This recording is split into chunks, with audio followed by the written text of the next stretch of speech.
মা অন্যের বাড়ি কাজ করে স্বপ্ন দেখত তার ছেলে যখন বড় হবে তখন সে আরাম করবে, কিন্তু তার পরিবর্তে কি হলো অবশ্যই শুনবেন এই ছোট্ট গল্পটি।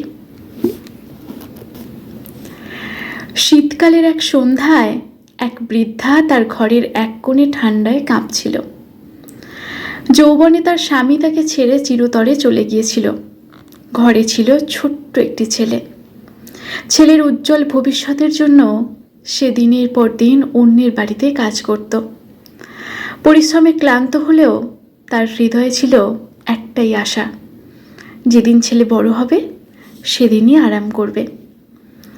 সময়ের স্রোতে ছেলে বড় হলো, ভালো চাকরি পেল, তারপর ছেলের বিয়ে দিল এবং একটি সন্তানও হলো। মা ভেবেছিল এবার তার কষ্টের দিন শেষ, কিন্তু ভাগ্য যেন তার সঙ্গে অন্য খেলা খেলল।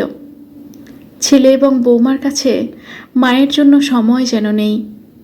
মা, যিনি আগে অন্যদের ঘরে কাজ করতেন, এখন নিজের ঘরেই কাজ করতেন ছেলের পরিবারের জন্য। তবুও মা খুশি ছিল, কারণ এ তার নিজের সন্তান। শীতের কনকনে রাতে একটি ভাঙা খাটিয়ায় একটি ছেঁড়া কম্বলের তলায় সেঁধিয়ে গিয়ে মা ভাবছিল, কাল ছেলেকে বলবো আমার শরীর আর এই ঠান্ডা সহ্য করতে পারছে না, নতুন একটা কম্বল এনে দে। ছেলে যখন সন্ধ্যায় বাড়ি ফিরল, মা তাকে বলল, বাবা, আমি অনেক বৃদ্ধ হয়ে গেছি, এই শীত আর সহ্য করতে পারছি না, আমার জন্য একটা নতুন কম্বল আনবি? ছেলে রেগে গিয়ে বলল, এই মাসে অনেক খরচ হয়েছে, বাচ্চার স্কুলের ভর্তি আর রেশনে কিছু টাকা আছে, কিন্তু তা দিয়ে তোমার বৌমার জন্য শাল কিনতে হবে। সে তো বাইরে যায়, তুমি তো ঘরে থাকো, তুমি সহ্য করে নাও, এই শীত পার করে দাও, আগামী বছর কম্বল নিয়ে আসব। ছেলের কথা শুনে মা চুপ হয়ে গেল। ছেঁড়া কম্বলে নিজেকে জড়িয়ে নিল। পরের দিন সকালে মাকে নিথর অবস্থায় পাওয়া গেল। সবাই এলো। ছেলে কোনো আয়োজনের অভাব রাখল না। মায়ের জন্য এক চমৎকার চিতা সাজালো। সবাই বলল, এইরকম সন্তান যেন আমরা প্রত্যেক জন্মে পাই।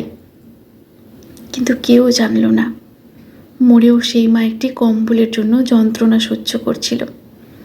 শুধু একটি কম্বলের জন্য, শুধু একটি কম্বলের জন্য।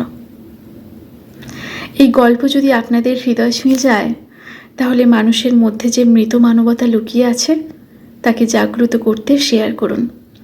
হয়তো কোনো ছেলে বা বৌমার মনে এক ফোঁটা বোধোদয় হবে। লেখাটি সংগৃহীত। পাঠে আমি শ্রাবণী দাস।